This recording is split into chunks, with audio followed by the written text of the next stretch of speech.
Welcome back, Wildcat fans. We're here with installment number 5 of our Winning DelAY series. Today we've got head cross-country coach Peter Brown with us.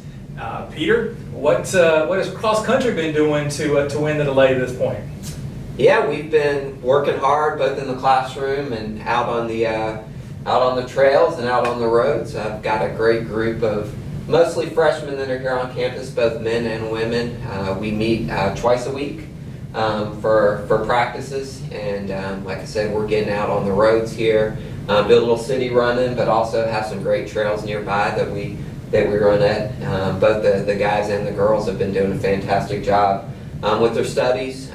We've been doing study halls and also, like I said, training together. They have a training plan also that they're doing the days we don't meet together. Awesome. And what have you learned about your team, through this time? I know it's a new team for you and a lot of new faces that you're not familiar with, but what have you learned about them this fall? Yeah, I think the biggest thing is that they're a lot of fun. That's they have fun together. We laugh together, and which is really important. I want that chemistry, really that team bonding.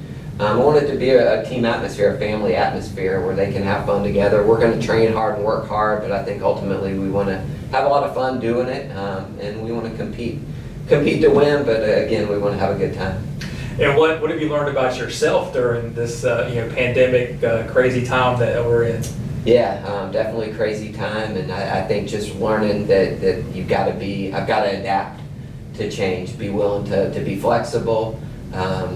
Obviously things haven't worked out like I would have planned. I would have loved to have the team come together for really a camp, preseason, to really bond together. So you just be flexible, and I think that's true with every aspect of life right now. And in a normal season, you'd have been leaving this week to head to Virginia Beach for the USCAA National Championships, but of course that's been pushed back to the spring. So tell us a little bit about what the spring holds for the team. I know there's some kind of unorthodox event that you might be participating in. Sure.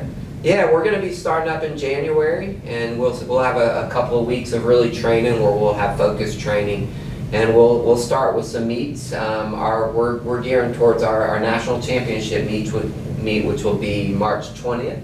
And that's really what we're gearing towards. And in the meantime, we'll have a couple of road races. There's some local road races here in Charlotte that we'll be participating in, and then also a couple of dual meets against Warren Wilson College.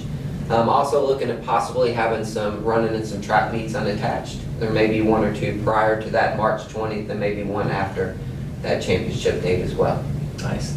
So it sounds like a lot of opportunities for cross country to compete this spring. For sure. Albeit not in the normal cross country meet atmosphere. So it'll be a little different. Definitely.